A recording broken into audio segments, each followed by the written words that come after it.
सास के साथ सोने वाली बहू। रजनी और अमर की शादी को अभी कुछ ही महीने हुए थे। अमर अपनी पत्नी रजनी से बहुत प्यार करता था। शुरू के कुछ दिन तो सब कुछ ठीक ठाक चलता रहा, लेकिन फिर छोटी छोटी बातों पर अमर और रजनी का झगड़ा होने लगा। अरे, तुमने फिर से गीला टॉवेल बेड पर डाल दिया।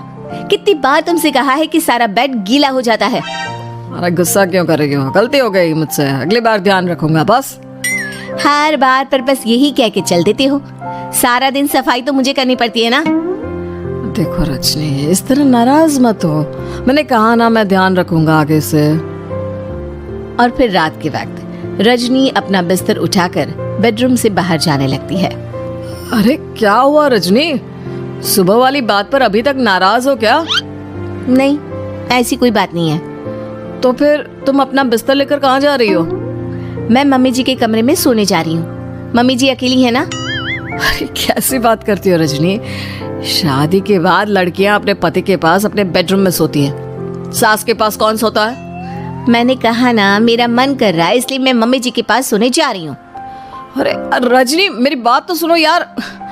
मेरा भी तो मन करता है ना तुमसे प्यार करने का, तुम्हारे साथ रहने का।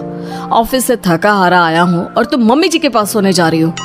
देखो, मुझे आज अपनी सास के पास सोने का मन है और मैं जा रही हूँ।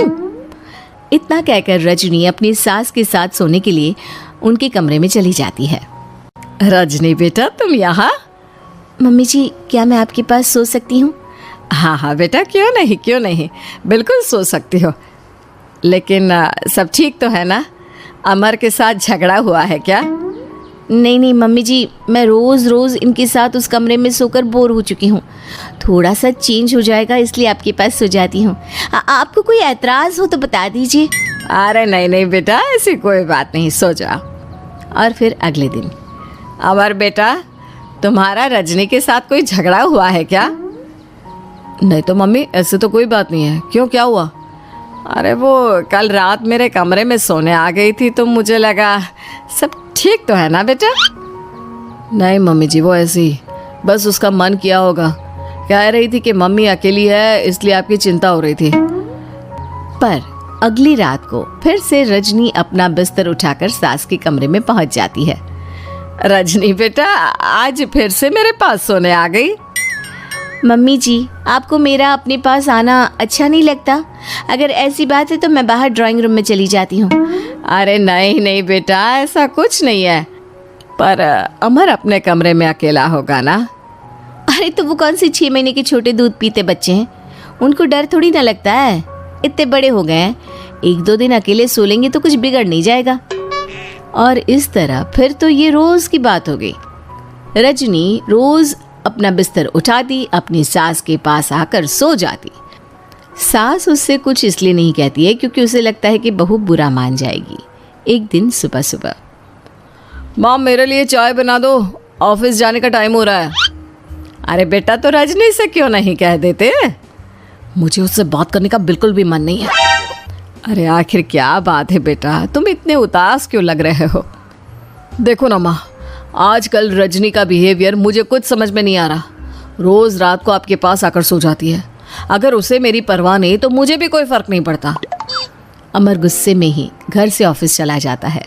ये देखकर सास बहुत दुखी हो जाती है। और फिर अगले दिन, मम्मी जी, मैं आ गई आपके पास सोने। हाँ बहू, सो जाओ। पर वो क्या है ना, आज मेरा पुरानी फिल्में देखने का बड़ा मन कर रहा था।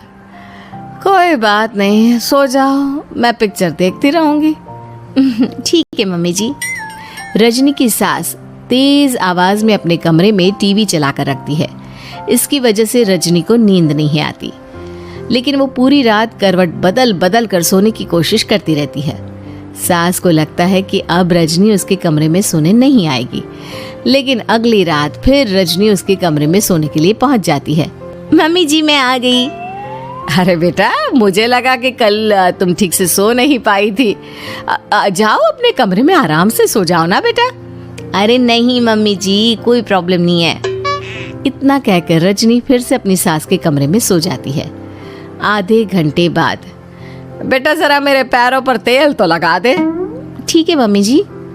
रजनी अपनी सास के पैरों पर तेल लगाकर जैसे ही सोने लगती है, आधे घंटे बाद फिर से, बहू मेरे सर में बहुत दर्द हो रहा है, जरा मेरा सर तो दबा दे। ठीक है मम्मी जी, दबा देती हूँ। बहुत जोर से नींद आ रही है।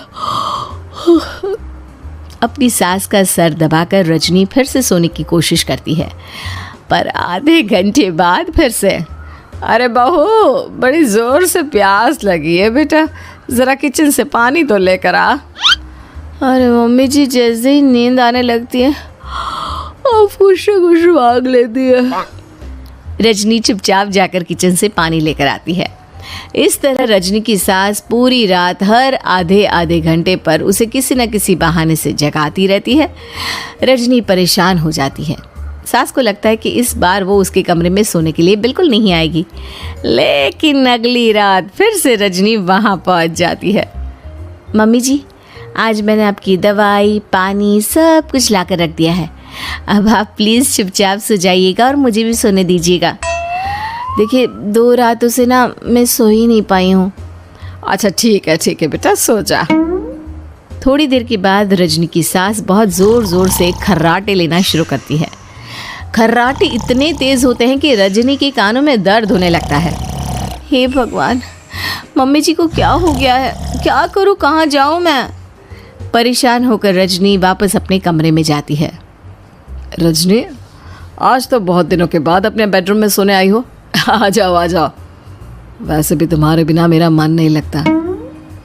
क्या करती, तुम्हारी मम्मी के खर्राटों ने तो मेरी नींद उड़ा कर रखी है। अब मुझे यहीं पर सोना पड़ेगा। अगली सुबह, अरे रजनी बेटा, रात को कहाँ चली गई थी? मैं तुम्हें कितना ढूंढ रही थी, मैं तो डर ही गई थी। मेरी बहू न जाने कहाँ चली गई। कहाँ जाती मम्मी जी, अपने कमरे में गई थी। और आजकल ना आप मुझे जानबूझकर बहुत परेशान करती हैं। अगर मुझसे कोई गलती हो गई हो तो सीधे सीधे क्यों नहीं कह रही हैं? 3 रात हो गई है, मुझे ठीक से नींद भी नहीं आती। रजनी, ऐसे क्यों बात कर रही हो? मम्मी ने क्या कर दिया? आप अपनी मम्मी से क्यों नहीं पूछते?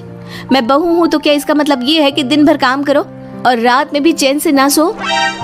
रजनी बेटा, बड़ी नादान हो, इसीलिए तो जानबूझकर मैं ये सब कर रही थी ताकि तुम अपने पति के पास जाकर अपने बेडरूम में सो जाओ।